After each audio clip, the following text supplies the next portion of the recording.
आपकी इकोनॉमी वो स्टेबल नहीं हो सकती है। तो ऑब्वियसली चाइना कभी भी एक ऐसी कंट्री के अंदर इन्वेस्ट नहीं करना चाहेगा, एक ऐसी कंट्री के साथ उस तरह के रिलेशनशिप नहीं रखना चाहेगा जिस तरह के वो इंडिया के साथ रखना चाहता है, जो एक स्टेबल इकोनॉमी है। तो चूंकि स्टेबल नहीं है इकोनॉमी, इस वजह से जो है हमें कोई उस तरह से वैल्यू भी नहीं करता। अगर पॉलिसीज की बात की जाए, ये तो आपने इकोनॉमी की बात की, अगर पॉलिसीज की बात की जाए, आपको नहीं लगता कि इंडिया की पॉलिसीज, फॉरेन पॉलिसीज ऐसी हैं कि जो कि अट्रैक्ट करती हैं दूसरे मुल्क के जो उनसे प्राइम मिनिस्टर या जो भी सरबराहान होते हैं उनके साथ?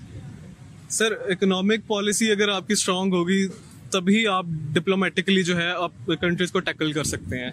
आपने सोचा क्यों एतराज उठा रहे हैं, क्या वजह है, क्यों खौफजद हैं? अब नाज़रीन, ये हुकूमत किस हद तक बेहिसी के गड्ढे में गिरी हुई है इसका अंदाजा लगाना मुश्किल नहीं है। जब 75वीं जश्न आज़ादी की तकरीबात हो रही थी तो हमारे हुक्मरान आज़ादी का कुछ ज्यादा ही नाजायज फायदा उठा रहे थे, बेहूदगी को फरोग दे रहे थे। देखिए, ये 14 अगस्त की तकरीबात में बेहुदा डांस आप देख रहे थे और इस्लामी जमहूरिया पाकिस्तान के वजीर आजम की सरबराही में सारे इत्तेहादी मिलकर ये नाच गाना देखते रहे, तालियां बजाते रहे। और सितम देखिए कि मौलाना फजलुर रहमान साहब के साहिबजादे वो भी वहां पे मौजूद थे। वो मौलाना फजलुर रहमान साहब जो तहरीक इंसाफ के जलसों को क्या कहते थे, उसके लिए किस लफ्ज का इस्तेमाल करते थे? मुजरों का। इमरान खान के जलसों को नाच गाने की महफिलों से तशबीह देते रहे।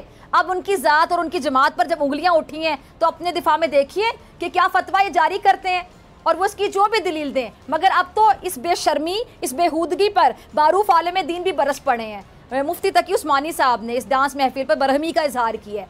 मुफ्ती साहब कहते हैं कि जी यौम आज़ादी मुबारक, लेकिन इसकी सरकारी तकरीब में मर्दो जन का मखलूत रक्स कौम के जख्मों पर नमक छिड़कने के मुतरादिफ है। क्या इस तरह अल्लाह ताला की तरफ से बरकतें नाजिल होंगी? अब ये इतना गैर मुहज़्ज़िब, गैर मयारी जो डांस है, डांसर्स को बुलाकर उनको नचवाया गया, शायद ये लोग अमेरिका की सकाफत हम पे मुसल्लत करना चाहते हैं। क्योंकि जैसा कि इमरान खान साहब क्या कहते हैं, ये हुकूमत तो इम्पोर्टेड है जो मुसल्लत की गई, तो इसीलिए उन्हीं की सकाफत पाकिस्तान पर मुसल्लत करने की कोशिश की जा रही है। अच्छा, इसमें एक और बात मैं आपको बताऊं कि इस परफॉर्मेंस के दौरान हुकूमती नुमाइंदगान बाशमूल खवातीन शामिल थीं। और नाज़रीन, हमारे हुक्मरानों का हाल आप देखें कि बलोचिस्तान और सिंध में सैलाबी रेले तबाही मचा रहे हैं, लोग डूब रहे हैं, लोग बेघर हो रहे हैं, लेकिन इन लोगों को अपनी एंटरटेनमेंट चाहिए और इसके लिए किसी हद तक भी गिर सकते हैं।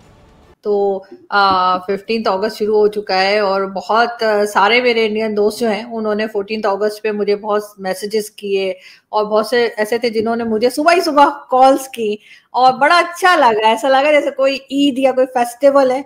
और स्पेशली अगर इंडिया से कोई बात करे इस तरह तो बहुत अच्छा लगता है।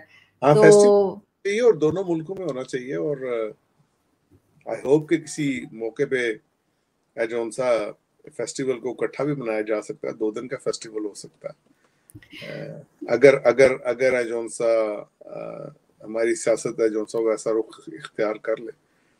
जाहिर है उनके कुछ गिले और उनकी बातें होंगी, वो आप पे इल्जाम लगाएंगे कि यानी पाकिस्तान की वजह से हम ऐसे नहीं है, हम उनको कह सकते हैं कि हम उनकी वजह से ऐसे नहीं है।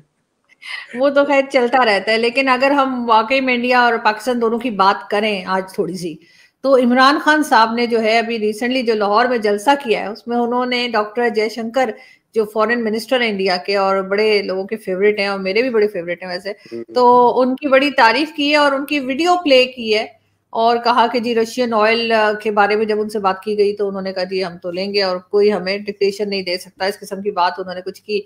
तो इमरान खान आपके ख्याल से अचानक से जो है उनको अब पता लग रहा है कि फॉरेन मिनिस्ट्री जो उनकी थी या जो उससे पहले रही है या अब रही है वो ठीक नहीं चल रही, जब वो प्राइम मिनिस्टर थे तब क्यों नहीं सोचा?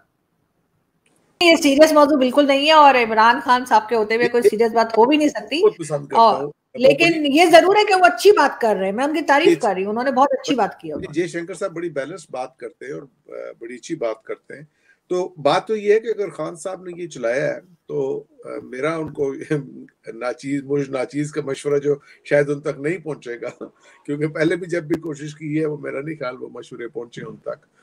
वो ये होगा कि वो रात को 2 नफल नमाज पढ़े, उसके बाद वो जयशंकर साहब का इंटरव्यू सुने अकेले बिल्कुल, और उसके बाद इस चीज में रिफ्लेक्ट करें, सोचें, इस चीज से तफक्कर करें कि जयशंकर साहब हैं जो उनसे उनके अंदर ये हिम्मत ताकत कहाँ से आई है